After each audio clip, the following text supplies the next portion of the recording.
नमस्कार दर्शकों, आप देख रहे हैं अभी न्यूज़ और अभी न्यूज़ की इस अंतर्ग्रही मथुरा परिक्रमा में आपका फिर से स्वागत है। हम लोग मौजूद हैं मथुरा के ही पुण्य तीर्थ विश्राम घाट पर, बिल्कुल कृष्ण बलदेव मंदिर पर। आपको बता दें कि ये वो मंदिर है जहाँ पर भगवान श्री कृष्ण ने मामा कंस को मारने के बाद में विश्राम लिया था।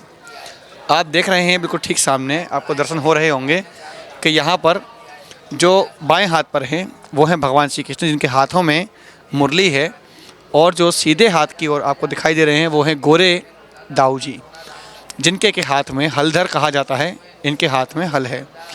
आपको बता दें, आपने हमेशा दर्शन किए होंगे तो हमेशा आपको बड़े भाई दाऊ और छोटे भाई के रूप में कृष्ण के दर्शन होते हैं, लेकिन यहाँ आप गौर करिएगा कि आपको दिखाई दे रहा होगा जो कृष्ण की मूर्ति है वो थोड़ी बड़ी है और बलदाऊ जी का जो स्वरूप है वो थोड़ा छोटा है।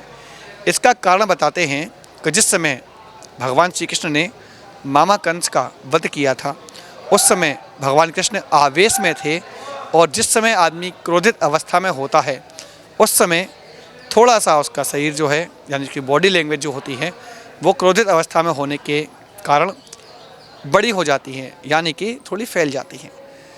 और आवेश में उस समय भगवान ने जब मामा कंस का वध करने के बाद में जब क्रोध आवेश में यहाँ पर आए थे, उनका क्रोध शांत नहीं हुआ था, तब उन्होंने मथुरा के विश्राम घाट पर आकर के विश्राम लिया था, और यहीं पर दोनों भाइयों ने बैठ कर के विश्राम लेकर के अपने मन को, अपने चित्त को शांत किया था, और इसीलिए इस घाट का नाम विश्राम घाट पड़ा।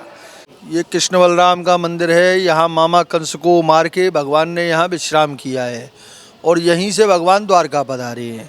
जब द्वारका पधारे हैं तो ब्रह में गोपी और ग्वाल बाल यहाँ रोने लगे हैं, बोले प्रभु आप चले जाओगे तो हमारे पास क्या रह जाएगा। तो यहाँ मुरली और मुकुट दोनों छोड़ के गए हैं।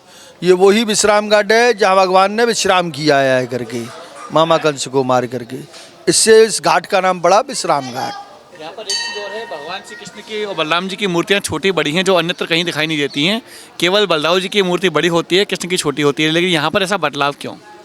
इसलिए है ये बदलाव क्योंकि भगवान ने जब यहाँ मामा कंस को मारा है तो यहाँ विराट रूप धारण किया है, तो इसलिए भगवान कृष्ण की मूर्ति बड़ी है और बलराम की मूर्ति छोटी है। सामने जो मंदिर है ये कुब्जा कृष्ण का है।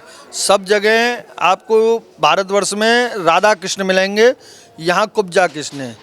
कुब्जा कंस की दासी थी, 16 जगह से कुबड़ी थी।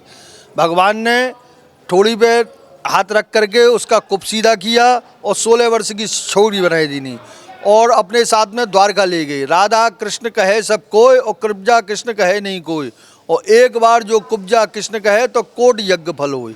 तो यहाँ कुब्जा कृष्ण का दर्शन मिलेगा, सब जगह राधा कृष्ण मिलेंगे। कि विश्राम घाट का वर्णन चारों युगों में मिलता है।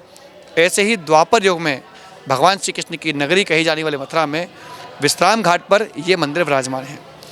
हमारे अगले एपिसोड का इंतज़ार कीजिएगा, जिसमें हम आपको दिखाएंगे इसके अगले स्थान यानी कि अंतर्ग्रही परिक्रमा के चौथे पड़ाव स्थल के बारे में। फिलहाल के लिए इतना ही। मैं अपने सहयोगी गोपाल जग्गा के साथ गोपाल चतुर्वेदी, अभी न्यूज़।